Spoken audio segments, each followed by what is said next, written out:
വ്ളോഗായിട്ടാണ് വന്നത്. ഞങ്ങളുടെ തന്നെ ഫാമിലിയിലൊരു ഫംഗ്ഷൻ ഉണ്ടായിരുന്നു. അപ്പോൾ അതിൽ പോകുന്ന ടൈമിൽ എനിക്ക് തോന്നിയ ചെറിയ വീഡിയോ എടുത്താൽ കൊള്ളാമെന്നുണ്ടെന്ന്. അപ്പോൾ ഞങ്ങൾ യാത്രയ്ക്ക് ശേഷം അവിടെ എത്തി. എൻ്റെ ആൻറ്റിയുടെ വീട്ടിലായിരുന്നു ഫംഗ്ഷൻ. ആൻറ്റിയുടെ മോൻ്റെ മാരേജ് കഴിഞ്ഞിട്ട് വൈഫിൻ്റെ വീട്ടിൽ നിന്ന് ആൾക്കാർ അവരുടെ റിലേറ്റീവ്സ് വരുന്നുണ്ടായിരുന്നു. അപ്പോൾ അങ്ങനെ ക്ഷണിച്ചിട്ട് പോയതാണ്. അപ്പോൾ ഇന്ന് എല്ലാവർക്കും ഒന്നും തന്നെ എത്താനായിട്ട് പറ്റിയില്ല. കാരണം അന്ന് കുട്ടികളുടെയൊക്കെ സ്കൂളിലൊക്കെ എക്സാം നടക്കുന്നതുകൊണ്ടും അവരുടെ സ്കൂൾ സെലിബ്രേഷനൊക്കെ നടക്കുന്നതുകൊണ്ട് എല്ലാവരും അങ്ങനെയൊക്കെ നല്ല തിരക്കായിരുന്നു. കുറച്ച് പേർക്ക് മാത്രമേ വരാൻ പറ്റിയിട്ടുള്ളൂ. അപ്പോൾ അങ്ങനെ ഒരു വിഷമം ഉണ്ടായിരുന്നു. അല്ലാത്ത പക്ഷം നോക്കുകയാണെന്നുണ്ടെങ്കിൽ ഭയങ്കരമായിട്ട് എൻജോയ് ചെയ്ത ദിവസമായിരുന്നു. അപ്പോൾ ഇതാണ് വിനീത്, ഇതെൻ്റെ ഹസ്ബൻഡാട്ടോ, ചേട്ടൻ്റെ കുഞ്ഞാണ് കയ്യിലിരിക്കുന്നത്. അപ്പോൾ മോനും എക്സാം ആയത് കാരണം വരാൻ പറ്റിയില്ല. ഇതെൻ്റെ ചേച്ചിയാട്ടോ, വല്യച്ഛൻ്റെ മോളാണ്. ഇതെൻ്റെ ജഗ്ഗുകൊണ്ട് പോകുന്നില്ല, അതെൻ്റെ അച്ഛൻ്റെ അനിയൻ്റെ മോളാണ് ഗീതു. ഇപ്പോൾ കണ്ടത് അമ്മയാണ്. ഇതാണ് വിനീതിൻ്റെ വൈഫ് വിനയ. എല്ലാവർക്കും ഒരു മടിയായിരുന്നു വീഡിയോയ്ക്ക് നിന്ന് തരാനൊക്കെ. വ്ളോഗ് ചെയ്യുന്നു പറഞ്ഞപ്പോൾ തന്നെ പേടിച്ചിട്ട് എല്ലാവരും ഓട്ടമൊക്കെ ആയിരുന്നു. പക്ഷെ ഭയങ്കര രസമായിരുന്നു കേട്ടോ. ഭയങ്കരമായിട്ട് എൻജോയ് ചെയ്തു. ഫാമിലി നമ്മൾ പണ്ടൊക്കെ ആണെന്നുണ്ടെങ്കിൽ എല്ലാവരും ഒന്നിച്ച് കൂടുമായിരുന്നു. പക്ഷേ ഇപ്പോൾ എന്താ പറയുക, അതൊക്കെ അങ്ങ് മാറി. ആർക്കും ടൈമില്ല, എല്ലാവരും ബിസി ആയിപ്പോയി.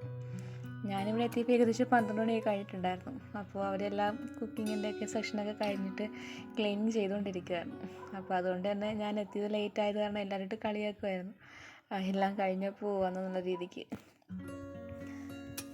പിന്നെന്താ, ഒരുപാട് എൻജോയ് ചെയ്ത ദിവസം എന്ന് പറയുന്നത്. കാരണം ഒത്തിരി നാളുകൾക്ക് ശേഷം വീണ്ടും പിന്നെ ഇതുപോലെ കൂടാനൊക്കെ കഴിയുന്നത് തന്നെ. ഓക്കെ, എൻ്റെ അച്ഛൻ്റെ അനിയൻ്റെ വൈഫായിട്ട് കുഞ്ഞമ്മയാണ്. അപ്പോൾ കുറച്ച് പേരൊക്കെ എന്താ പിള്ളേർ വന്നിട്ടുണ്ടായിരുന്നു. ബാക്കിയൊക്കെ എല്ലാവരും എക്സാമൊക്കെ ആയത് കാരണം വരാൻ പറ്റില്ല. അപ്പോൾ എന്താ പറയുക, അവർക്കും ഭയങ്കര ഹാപ്പി ആയിരുന്നു എല്ലാവരെയൊക്കെ ഒന്ന് മീറ്റ് ചെയ്യാൻ പറ്റിയതൊക്കെ.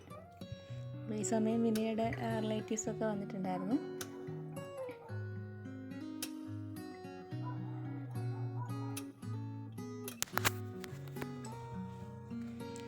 എന്താ പറയുക, അവർ ഭയങ്കരമായിട്ട് എൻജോയ് ചെയ്തിരുന്നു നമ്മൾ. അപ്പോൾ ഇതേ സമയം തന്നെ സൈഡിൽ എൻ്റെ ചേട്ടനാണെങ്കിൽ പാവം ഒറ്റയ്ക്കൊന്ന് ജോലി ചെയ്യുമായിരുന്നു. അപ്പോൾ അങ്ങോട്ടൊന്ന് പോകാമെന്ന് വിചാരിച്ചു.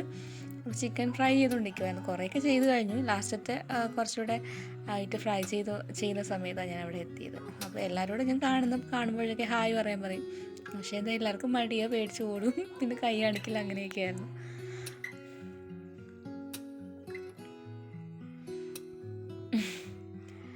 എന്താ ചേട്ടൻ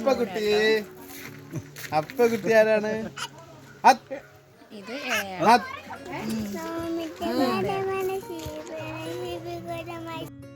അവർക്ക് നഴ്സറിയിലൊക്കെ ആയത് കാരണം പിന്നെ ഒരു ദിവസം വിട്ടില്ല, അവരെ കൂടെ കൊണ്ടുപോകുന്നു. ഇത് വിനീതിൻ്റെ ചേച്ചി കേട്ടോ. അപ്പോൾ ഇവൻ എന്താ പറയുക, അവന് ഫോൺ കൊടുക്കാത്തതുകൊണ്ട് ഭയങ്കര ദേഷ്യമായിരുന്നു. എല്ലാവരുടെ പുറകെ കരഞ്ഞുകൊണ്ട് കിടക്കുമായിരുന്നു, ആരും കൊടുക്കാത്തതുകൊണ്ട് ചുമ്മാ ഇങ്ങനെ. അപ്പോൾ നമ്മളൊക്കെ നേരത്തെ കഴിച്ചിട്ടുണ്ടായിരുന്നേ. അപ്പോൾ ഇവർ ലാസ്റ്റായിരുന്നു. ഫുഡൊക്കെ കഴിച്ചു, ഐസ്ക്രീം കുടിച്ചു.